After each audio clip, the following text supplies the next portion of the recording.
The 2025s and 2026s from Georgia came to play at the Junior Future Games. And here to dive into some of the top performers from the Peach State at the event, I'm Cory McCartney, joined by PBR Georgia's Hudson Graham. Hudson, welcome in.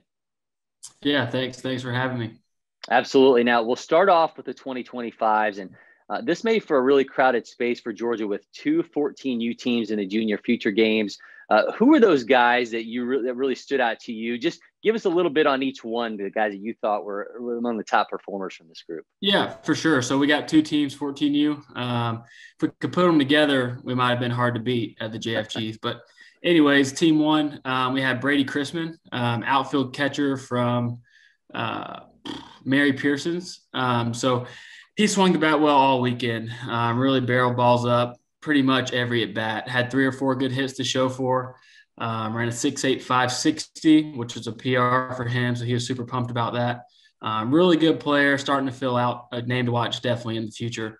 Then we have Andrew Purdy. He actually hopped over with the older guys for a little bit. Really starting to fill out, quarterback at Calhoun, starting to find his strength on the mound and at the plate. Really good actions in the infield. So he's another one, too, that we'll probably see over there with the older guys next year. Really fun player to watch, especially on the mound. Then we had Dillon Stiltner, probably our most impressive arm of the weekend. Ran it up to 86 in game one. Really good pitchability. Had a plan, knows what he's doing with 3 pitches. So he's one at Trinity Christian that'll really have an impact for them in the next couple of years, I think. And then Chandler Jones out of Decatur, 9th inning kid. Could really probably play anywhere on the field, but he really swung the bat well all weekend. Probably had the most hits to show for out of that Georgia team. Was bearing balls up, especially to the pull side. Really showed a lot of strength there. And then up to 84 on the mound as well. So he can really do it all. Probably will be a corner infielder or catcher, but also can hop up on the mound for whoever he's playing for. So then we'll go into the Georgia 2 team. Like I said, this was a really fun group too. They went 3-1. Lost to Michigan, who ended up winning it all. So to start for them, we'll start with the Zagryn brothers. Aiden, he's going to be a really good player. Both of the brothers are going to be great players. He's up to 83 on the mound. Really battled against Michigan, pounded the zone, had 3 or 4 hits on the weekend as well. So both of those brothers are going to Blessed Trinity. So that'll be a good duo for Blessed Trinity here in the next couple of years. Then we had Jackson Stanley out of Creekview, Georgia Jackets kid. Probably swung the bat the best at the plate for Georgia too. Really barreled up balls to gap. Had a couple doubles, a triple to show for. So really excited to watch him down the road, whether it be at second, short, could see him in the outfield or at third base. Really just a good hitter that could play anywhere on the field. Then we have Troy Ford, switch hitting, shortstop, center fielder. Just shows athleticism throughout his game. Can run really quick on the bases, moves well at short and in the outfield, pure switch hitter. So another kid to watch for as he continues to fill out. Then we have last one, Cruz Paul out of Allatoona. Quarterback as well, super athletic, has shot up a couple inches the last couple years. So I think we'll see him really develop at the plate. Smooth toe tap swing, can hop on the mound as well, get in the low 80s. So really exciting group throughout the 14U. Georgia's going to have a strong 2025 class, so look forward to breaking those guys down here in the future with Kerber and watching these guys develop in high school.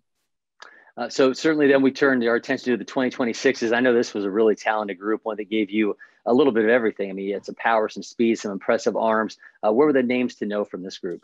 Yeah, for sure. Got to start out with Matthew Kerrigan, South Georgia kid out of Lowndes. He lefty outfielder, first baseman, started the first game on the mound for us, left-handed pitcher. Velo at this age, you really can't say much for, but he pounds the strike zone, can spin the breaking ball, change up, can really throw 3 pitches for strikes. Gave us a great outing in that first game and gave us a win.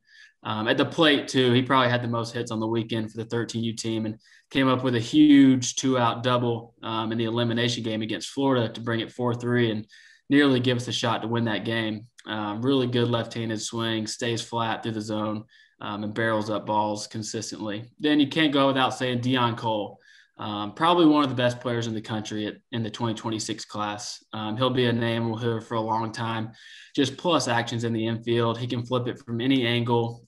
Slow rollers, backhand up the middle. Really doesn't matter where it's at. He's going to make the play. Ran a 6.9 60 at the workout day. And then his approach at the plate is just mature beyond years. Can really has good pitch recognition. Probably didn't swing at a ball all weekend. Didn't get a ton to hit, but had a couple hits to show for. So really excited to see him in the next couple of years. Then we have Spencer Evans, left-handed pitcher. Really gave us a shot to get into bracket play the last day. We were down 6-0. He came in relief, gave us 4 strong innings, lefty up to 77, can really spin the breaking ball. Really impressive outing from him. So excited to see him mature and grow in the next couple of years. Then we have Steele Ingram. Had a really impressive weekend at the plate. Had 2 or 3 doubles, I think 2 triples. Can really get in his legs and stay through the zone and get some power through his swing. Going to North Cobb, wide receiver. We'll see him, I'm sure, in the next couple of years as well. Then we got Christian Starks out of Pickens. Started the last game for us against Florida. Threw a really strong game against Florida. Kind of long, lanky, got a little sink to it.